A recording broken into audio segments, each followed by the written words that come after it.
Em nome do Pai, do Filho e do Espírito Santo, dando sequência ao nosso curso de História. Na aula passada nós falamos sobre o governo de Teodósio e nessa aula de hoje nós falaremos sobre, a divisão do Império. Lembrando que nós já havíamos falado na aula anterior que após a morte de Teodósio o Império foi dividido definitivamente, entre os seus dois filhos. Então ficou a parte oriental ficou com Arcádio e a parte ocidental com Honório. O filho mais velho, Arcádio, ele vai governar essa parte oriental do ano 395 até 408. E o Honório, o governo dele vai ser de 395 até 423. Nessa aula de hoje a gente vai concentrar um pouco mais, vamos falar um pouquinho também da parte ocidental, mas a gente vai se concentrar um pouco mais na parte oriental, porque essa parte oriental ela vai permanecer mais tempo do que a parte ocidental. Nós estamos aqui, no finalzinho do século IV, entrando para o século V, Então nós vamos ver que a parte ocidental do Império ela vai caminhando para a sua ruína, para a sua destruição final, enquanto que a parte ocidental ela vai permanecer. Então a gente vai falar um pouquinho desse período, de início do que é chamado Império Bizantino, Então os imperadores bizantinos. Então nós começamos com essa dinastia teodosiana. Dinastia teodosiana começa com os seus dois filhos, Então vamos nos concentrar primeiro no imperador Arcádio, que ficou com a parte oriental do Império. Então, lembrando, Arcádio vai governar de 395 até 408. Quando o Teodósio I morreu, o Arcádio tinha apenas 17 anos. Então, quem vai governar de fato vai ser o seu prefeito do pretório, que era chamado Rufino. Lembrando aqui que o pretório já não tinha mais aquela característica e aquela cara de militar que caracterizava o pretório lá no início do Império. Aqui já o pretório já tinha funções mais burocráticas, Embora também cuidasse de questões tanto administrativas quanto de questões militares. Então nós temos aqui nesse momento o Rufino, controlando o governo ali como tutor do imperador Arcádio, Enquanto isso, na parte ocidental, o Honório ele vai contar com a ajuda de um general de uma tribo germânica que era o Estilicão, que era da tribo dos Vândalos. Depois, na outra aula, nas aulas seguintes, nós vamos falar um pouquinho dos Vândalos. Então, o Estilicão foi um grande general dos Vândalos. E lembrando que nessa época os romanos também já trabalhavam mais no sentido de buscar contratar os bárbaros como militares, como generais. Os romanos já tinham perdido aquela essência bélica, militar, embora tivesse muita riqueza, mas eles preferiam já que as tropas que combatessem fossem os bárbaros. Então o Estilicão ele vai combatendo ali os godos, cujo rei, lembrando que são vários reinos de tribos germânicas, cada tribo tinha um rei. E a tribo dos godos era governada pelo Alarico. Então Alarico está em embate contra o Estilicão.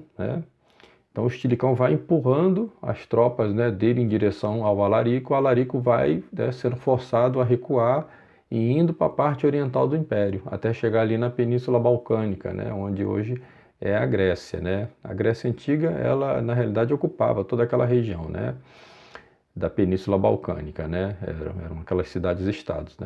A Grécia hoje, ela tem uma parte na Península Balcânica. Então, essa época a Península Balcânica, ela ficava no limite do Império do Ocidente com o do Império Oriental, a tal ponto que esse avanço do Estilicão contra o Alarico vai acabar produzindo, por outro lado, uma reação no Império Oriental, porque o Rufino, que era o administrador do Império Oriental, ele começa a perceber uma certa ameaça também, a partir dessa aproximação tanto dos godos quanto do próprio Estilicão, comandando os vândalos. Então o Rufino vai procurar fazer com que esse avanço do Estilicão cesse, porque o Rufino era inimigo político do Stilicão.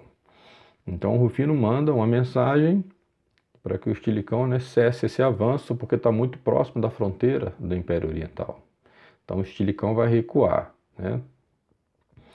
Então o Rufino, exercendo essa grande influência sobre o imperador, né, sobre o Arcádio, ele vai pensar numa maneira, né, de tornar isso mais, essa aliança com o imperador, tornar isso mais profundo, mais indissolúvel.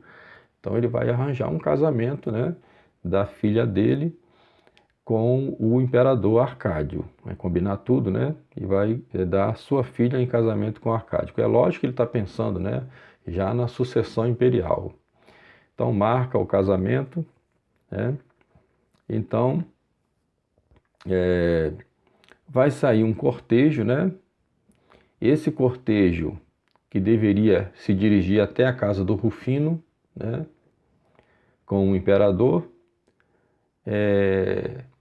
e tudo preparado, né? O Rufino está lá eufórico, né? Imaginando que aquele cortejo está vindo para sua casa, né? Para que se consume o casamento. E, no entanto, o cortejo passa pela casa de Rufino e vai em direção à casa de uma outra jovem, né? Uma jovem chamada Eudóxia. O Rufino fica sem entender nada, né? É extremamente, né, furioso, né? Então, o que aconteceu aí, né? Aconteceu que havia também no palácio, né, um ex, né, um ex-servo, ex-escravo, né, que era eunuco, né, chamado Eutrópio. E o Eutrópio, de alguma maneira que a gente não sabe, né, ele conseguiu convencer o Arcádio, o imperador Arcádio, de não casar com a filha do Rufino. Então, em cima da hora, né, houve uma mudança de planos que surpreendeu o Rufino. Então, o Arcádio não casa com a filha do Rufino e vai casar com essa moça, né, a Eutrópia, né, que, além do mais, né, era filha do general Balto, que era um germânico, né, ou seja, ele era franco, né, da tribo dos francos, e era uma família inimiga da família do Rufino.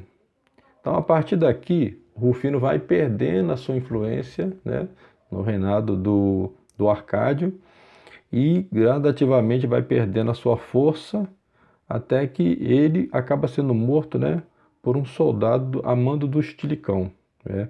Então, lembrando que eu falei, né, que o Stilicão avançava, né, pressionando, né, o Alarico ali na região da Grécia, e o Rufino tinha mandado um mensageiro para o Stilicão recuar. O Stilicão vai recuar, mas em compensação, né, ele vai fazer a sua vingança, né? Então ele vai mandar lá um general e procurar o Rufino. Quando o Rufino vai receber esse general acaba assassinando o Rufino, né? Esse eunuco, Eutrópio, né, que conseguiu arranjar esse casamento com a filha do general Balto, né, a Eutrópia, a Eudóxia, desculpe, né, ele sim vai conseguir manter uma influência maior sobre o Arcádio, né, mais ou menos durante uns 4 anos, né. Só que no final das contas, né, ele acaba também caindo, né, em desgraça com o povo. Então o imperador, né, vai nomeá-lo como um cônsul, né, que era um cargo muito importante, né,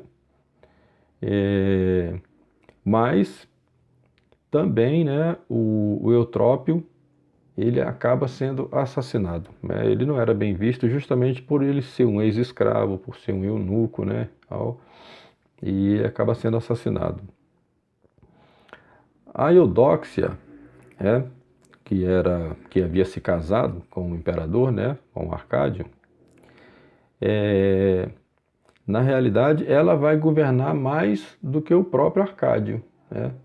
O Arcádio, ele era fraco, né, como governante.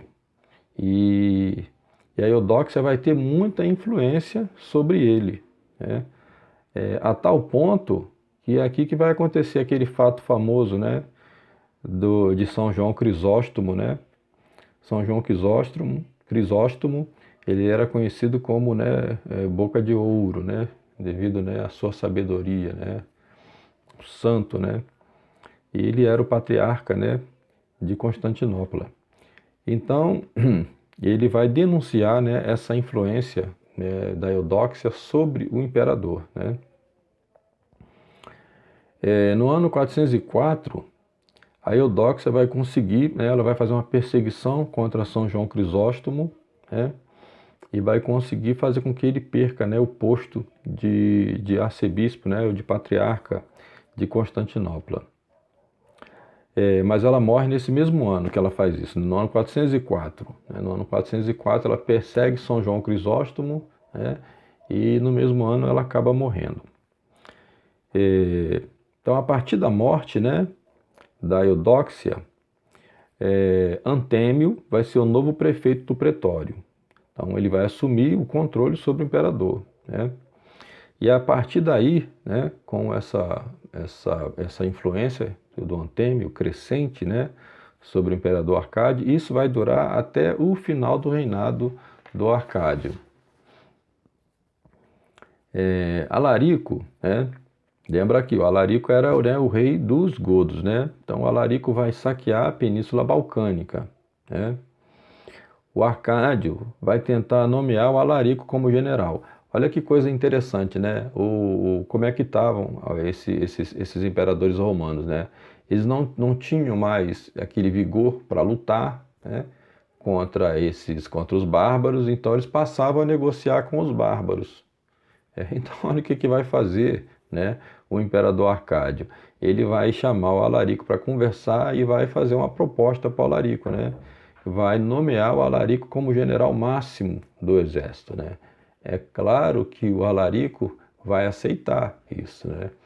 Então aqui você vai ter um problema muito sério com a parte ocidental. Lembra que na parte ocidental você tinha lá um general, né, cuidando das tropas, que era, né, o general dos vândalos, né? E aqui do lado ocidental você vai ter agora o Alarico, né? Então você vai ter, né, esse acirramento de tensão entre a parte ocidental e a parte oriental. Por quê? Porque o Alarico, agora que fez acordo, né, com o imperador Arcádio, ele vai partir para atacar o Ocidente, né? Vai partir para atacar o Ocidente, né? Então é importante esse fato aqui para a gente entender por que depois, né, isso vai acabar resultando no saque, né, de Roma, que vai acontecer um pouco depois, né? Então no ano 402, né, o Arcádio, que teve, né, 4 filhos com a Eudóxia, né, um homem, né, que vai ser chamado Teodósio II, né,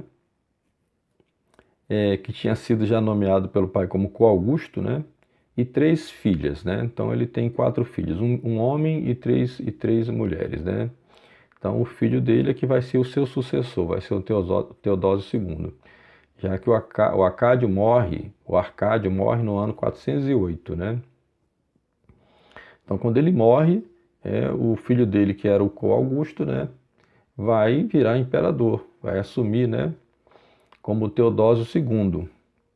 Então, vocês estão fazendo confusão, né? Então, Teodósio I, os filhos de Teodósio I, Arcádio e Honório. Então, o sucessor de Arcádio vai ser o Teodósio II. Só que Teodósio II tinha apenas 7 anos, né, quando o pai morreu. E ele vai virar imperador com 7 anos de idade, né? Então, lembrando que o Antêmio, né, que já exercia influência, né, sobre o Arcádio, agora é ele que vai ser de fato, né, o imperador, ele é que vai governar, já que o Teodósio II tem apenas 7 anos, então, né, o Antêmio passa a governar de fato, né. No ano de 408, né, lá na parte ocidental, o Honório, ele, né, vai se desentender com o Estilicão, que era o rei dos vândalos, né, vai acusar o Estilicão de conspiração. É muito provável que realmente estivesse acontecendo isso, né? E então ele vai mandar matar o Estilicão, né? O Honório, lá na parte ocidental do Império, né? E no ano 410, então, Alarico aproveita, né, que o Estilicão, que era, né, o general dos vândalos, está morto, né? Ele vai aproveitar para fazer a invasão e o saque de Roma, que a gente vai falar depois, né, numa outra aula. Mas o Antêmio, quando ele percebe, né, esse perigo, né, do avanço, né, dos bárbaros, então ele vai vendo o que está acontecendo lá com a parte ocidental do Império, então ele vai mandar construir as muralhas, né, para cercar ali, né, a cidade de Constantinopla. São chamadas, né, as muralhas teodosianas, né? Depois aí eu ponho na imagem aí, para vocês terem uma noção dessas muralhas, né? No ano de 414, né, então nós vamos ter, né, uma regência da Pulquéria. Então, vamos lembrar aqui, né, a Pulquéria era a irmã do Teodósio II, né? O Teodósio II era jovem, né, quando assumiu, tinha apenas 7 anos, né? E quem estava governando de fato era o Antêmio, né? E aí vai passar a vir um período em que a Pulquéria, a irmã do Teodósio II, né?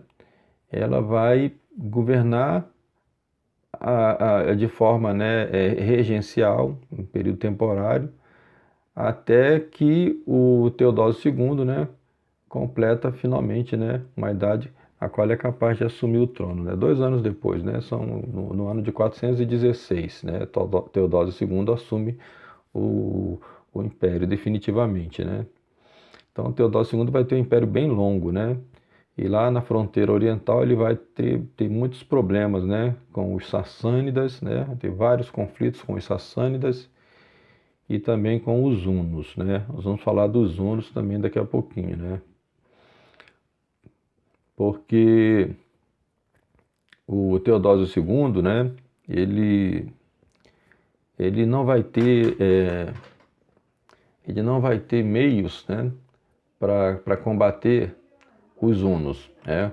Então, quem eram os hunos? Os hunos, eles vinham lá do Extremo Oriente, né, daquela região ali da Mongólia, né, a Mongólia ali bem perto da China, praticamente ali, né, se vocês verem no mapa depois, né, a Mongólia ficava bem ali, fica, né, bem ali em cima da China, e primeiramente, né, esses bárbaros, chamados bárbaros das estepes, né, as estepes eram aquelas regiões, elas vão cruzando, né, todo o Extremo Oriente até chegar no leste europeu, né.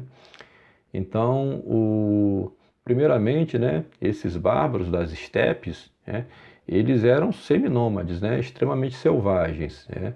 Eles viviam sempre nos cavalos, né. Eles praticamente não saíam dos cavalos. É interessante a descrição que a gente vê que os historiadores fazem, né, dos hunos, né, extremamente selvagens, né. Eles tinham a cara toda marcada, né, porque eles queimavam com ferro em brasa o rosto para não nascer barba, né? É, eles praticamente não cultivavam, eles eram pastores, né? Então eles levavam seus rebanhos, né, junto com eles. E desses rebanhos eles obtinham carne, leite, lã, né, para fazer roupa e tal. E viviam o tempo todo em cima do cavalo, né? Esse é um fato interessante, né, dos hunos, né? Então eles tinham muita habilidade em montaria, muita habilidade em montaria. E conta-se também, né, que eles se alimentavam de carne e carne crua, porque eles, né, viajavam muito nessas estepes, longas jornadas, né?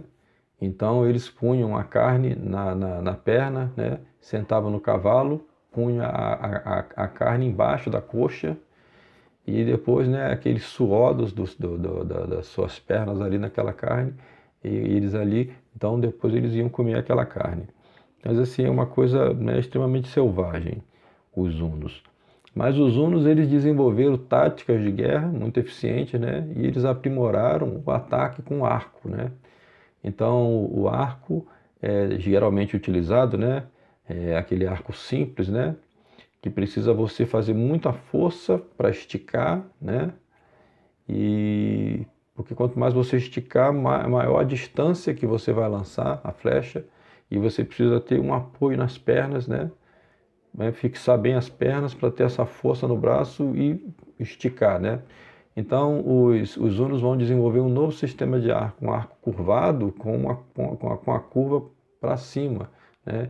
De modo que eles não precisavam fazer tanta força, depois eu vou pôr a imagem para vocês, eles não precisavam fazer tanta força para fazer com que a flecha alcançasse, né, uma distância, né, muito longa. E outra vantagem é que eles podiam, né, utilizar esse arco, né, em cima dos cavalos. Eles nos cavalos, então eles eram excelentes arqueiros cavalgando, né?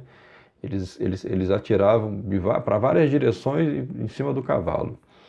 Então, os hunos vão causar muito problema, né, ali na China. Por isso, então, essa é uma das causas, né, que vai fazer com que os chineses comecem a construir as famosas muralhas da China, né? Depois que começam a fazer essas muralhas, os hunos, né, eles vão começar a desistir de ficar atacando a China, né, e vão partir, né, pelas estepes ali até chegar no leste europeu. E aí vão começar a perturbar o Império Romano, né?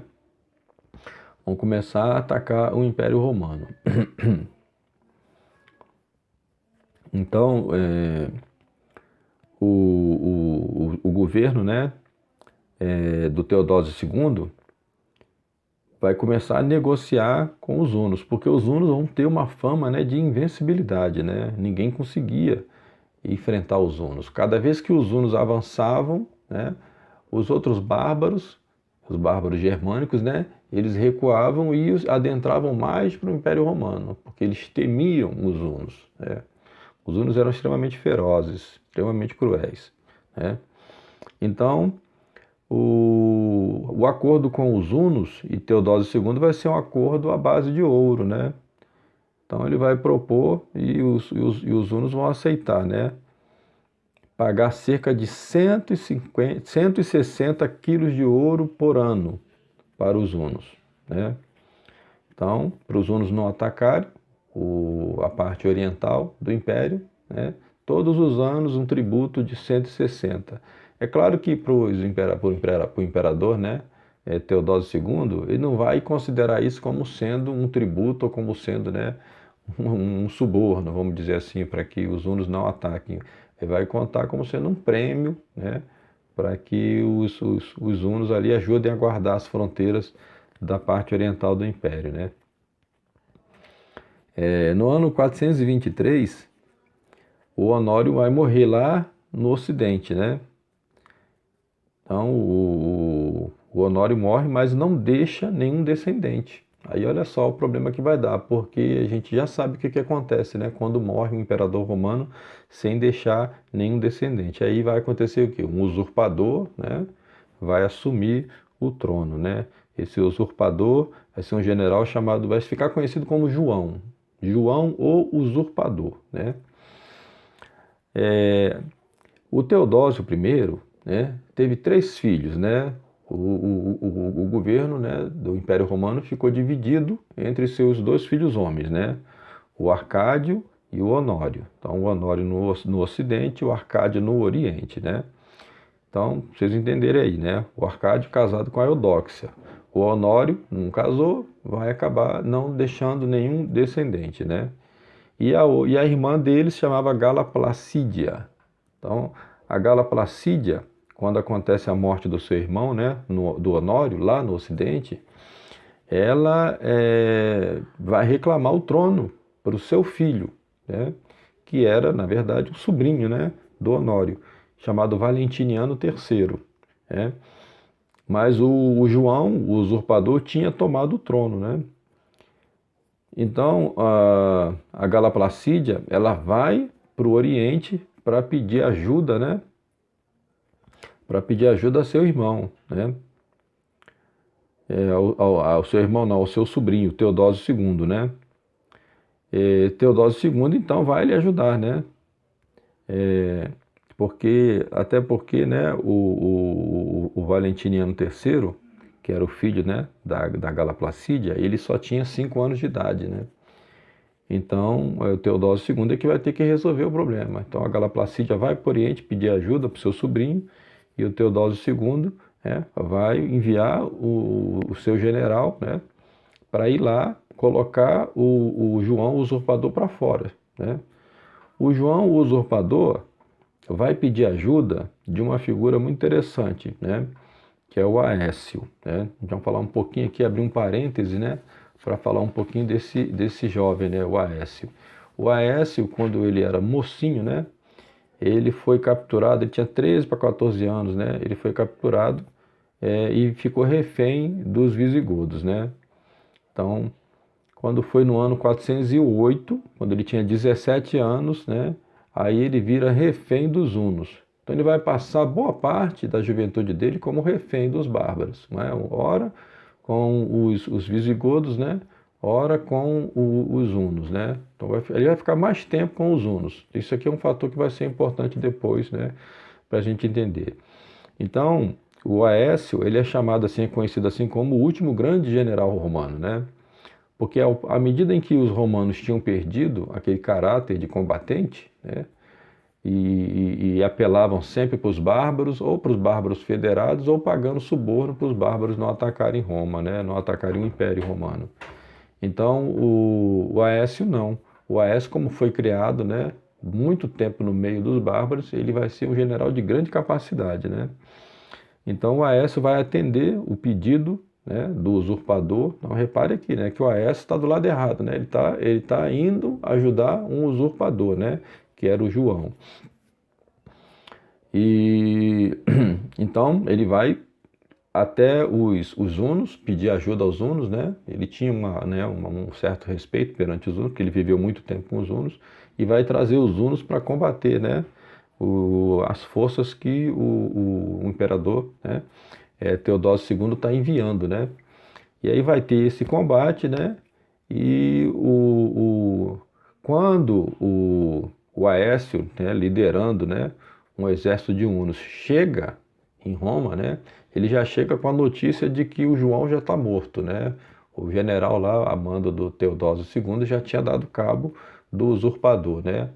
Então, o conflito ali entre, né, as tropas comandadas pelo Aécio e pelas tropas enviadas pelo imperador, né, Teodósio II, já vai ser uma coisa mais sem sentido, né?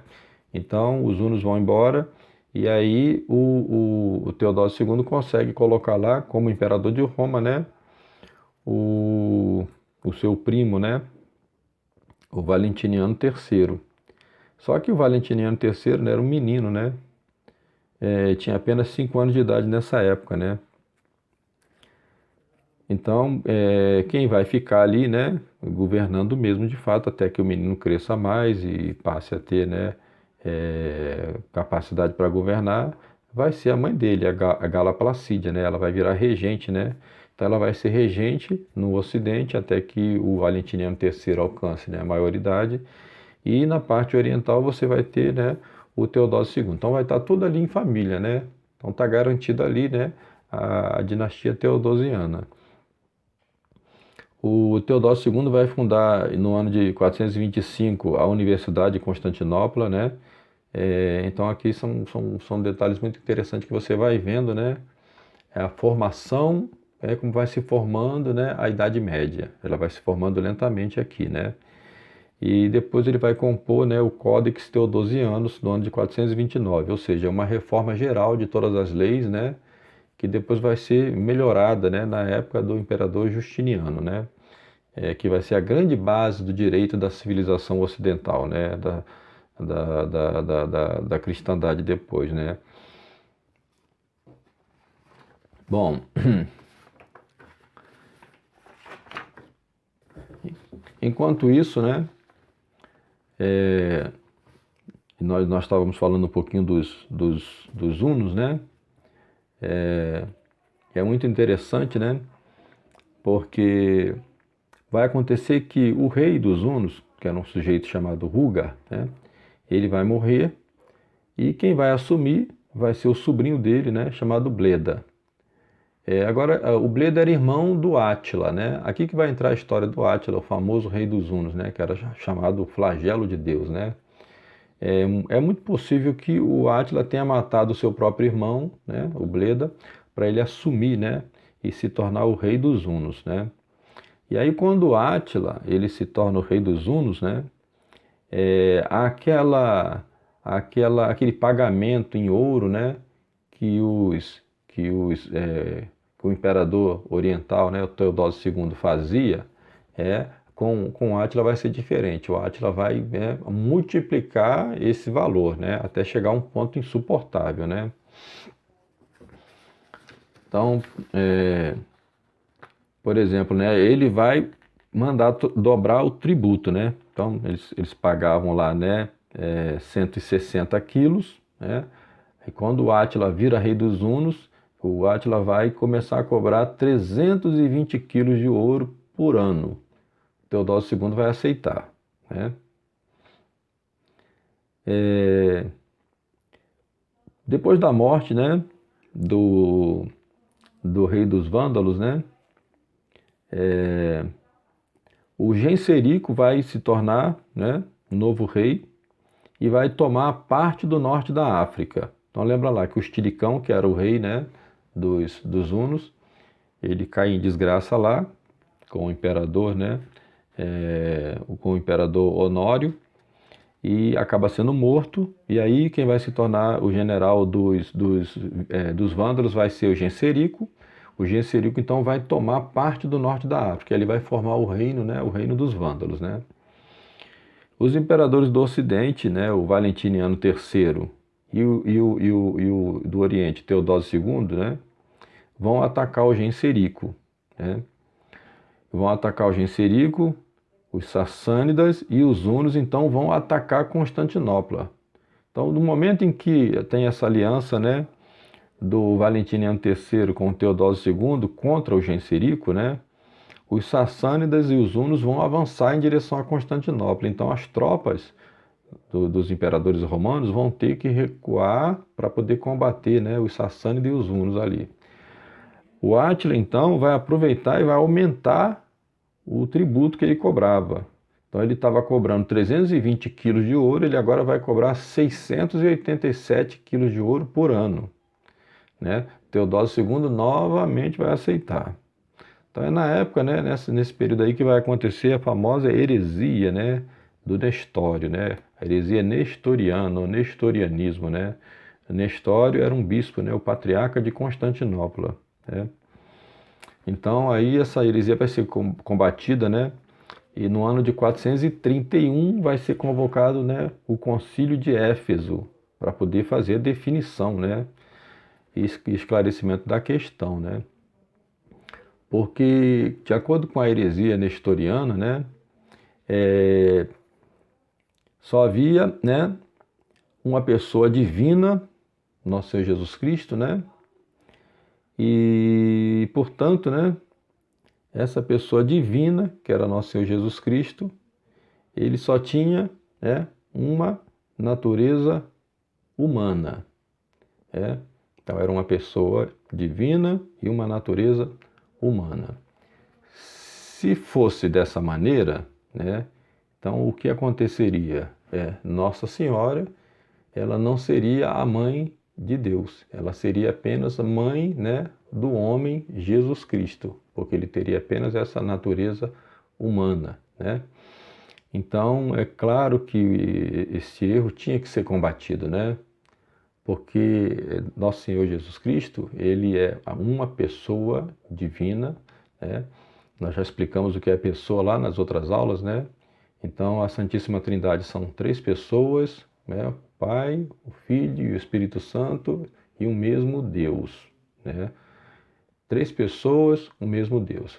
Nosso Senhor Jesus Cristo, portanto, é uma pessoa divina, mas ele tem duas naturezas, uma natureza divina e uma natureza humana, né? Então essa natureza divina e essa natureza humana, né, elas estão juntas, né? E portanto Nossa Senhora é mãe de Deus, né? Chamada hipóstase. E por isso então é proclamado esse dogma, né? Theotokos, né? Nossa Senhora, mãe de Deus, né? Coisa que o Nestório negava. Então, se o nestorianismo tivesse prevalecido, né? Então só haveria uma natureza em Cristo e essa natureza seria meramente humana, né? Então vai ter este concílio, né, para condenar essa heresia. Mas o inimigo de Deus, né, ele sempre ataca, né, é de duas maneiras. Quando uma forma é condenada, então ele vai atacar com o extremo oposto, né? Então logo depois vai surgir, né, a chamada heresia monofisista. Nós já vamos falar dela, né? Que vai ser até necessário, né, convocar um outro concílio no ano 451, que vai ser o Concílio de Calcedônia, né? Então, qual era o erro do monofisismo, né? Esse erro do monofisismo era o erro oposto do nestorianismo, porque segundo, né, o monofisismo, Cristo tinha apenas, né, uma natureza, a natureza divina. Então Cristo não tinha a natureza humana, era uma pessoa divina, mas com uma natureza divina e não uma natureza humana, né? Então é um outro erro oposto, né? Isso é o mesmo que dizer que Cristo, então, né, não sofreu, né, na cruz, por exemplo, né? Porque se ele tinha só uma natureza divina, então, né, de fato, ele não, todos os sofrimentos que um homem passa, ele não teria passado, né? Porque ele não teria uma natureza humana. Então, é o erro oposto, né? Na história dizia que só havia, né, a natureza humana, e o monofisismo vai dizer que só existia uma natureza, que é a natureza divina. Então, dois erros opostos, né? Os dois erros condenados, né? Então, isso aqui vai gerar uma série de problemas, essa heresia monofisista, né? Mas quem vai combater essa heresia monofisista vai ser o bom imperador Marciano, né? A gente já vai falar do imperador Marciano, né? A gente viu que o nestorianismo foi, né, condenado no Concílio de Éfeso, né? Então, no ano 450, Teodósio II vai sofrer uma queda de cavalo, né, e vai morrer aos 49 anos de idade, né? E o Aspar, né, que era o Magister Militum, né, que era chamado assim, né, o maior general, né, do Império do Oriente, ele que era de origem alana, quer dizer, ele era ariano, né, ou seja, ele era um herege, né? Nós vimos que a heresia ariana foi condenada no Concílio de Nicéia e mesmo assim ela se difundiu, né, entre os bárbaros germânicos, né? Então o Aspar, ele era um ariano. Então ele não poderia suceder, né, o Teodósio II. Então ele, muito espertamente, né, ele também para não perder a influência, ele vai indicar o Marciano, para que o Marciano case com a Pulquéria. A Pulquéria era a irmã do Teodósio II, né? Então esse casamento do Marciano com a Pulquéria, de alguma forma, mantinha a dinastia teodosiana, né? Então, e vai de fato é o que vai acontecer, né? Então a Pulquéria casa-se com o Marciano, né? E o Marciano vai se tornar o imperador do Oriente, né? O Valentiniano III, lá no Ocidente, né? Tinha se casado com a filha do Teodósio II, né? A Licínia Eudóxia, né? No ano 437. Então agora no Oriente, né, nós vamos ter o governo do Marciano, enquanto lá no Ocidente nós temos o governo do Teodósio, do Valentiniano III, perdão, né? Acontece que o Valentiniano III, ele não gostou, né, não ficou satisfeito com esse casamento da Pulquéria com o Marciano. Ele só vai aceitar o Marciano como imperador de fato no ano 452, né? Mas o Marciano foi um bom imperador, né, e serviu bem a causa da Santa Igreja, né?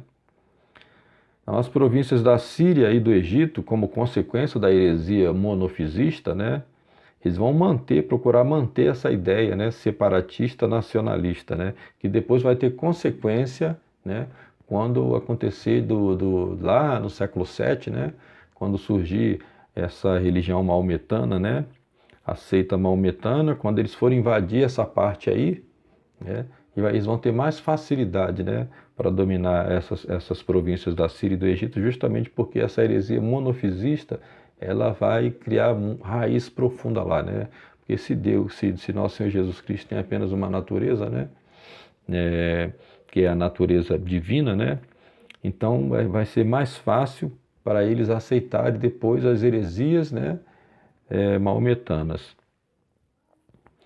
Então, o Marciano, quando se torna imperador, na parte oriental, né, a primeira coisa que ele vai fazer é parar de pagar o Átila. Ele vai cortar o tributo, né, não vai mais pagar aquele absurdo que o Átila estava cobrando, né? Porque agora, nessa altura aí, né, o Império Romano, para vocês terem uma noção, até a época de Marciano já tinha pago para os hunos 6 toneladas de ouro, né? 6 toneladas de ouro, né? Então, o Átila estava lá em campanha militar no Ocidente, né?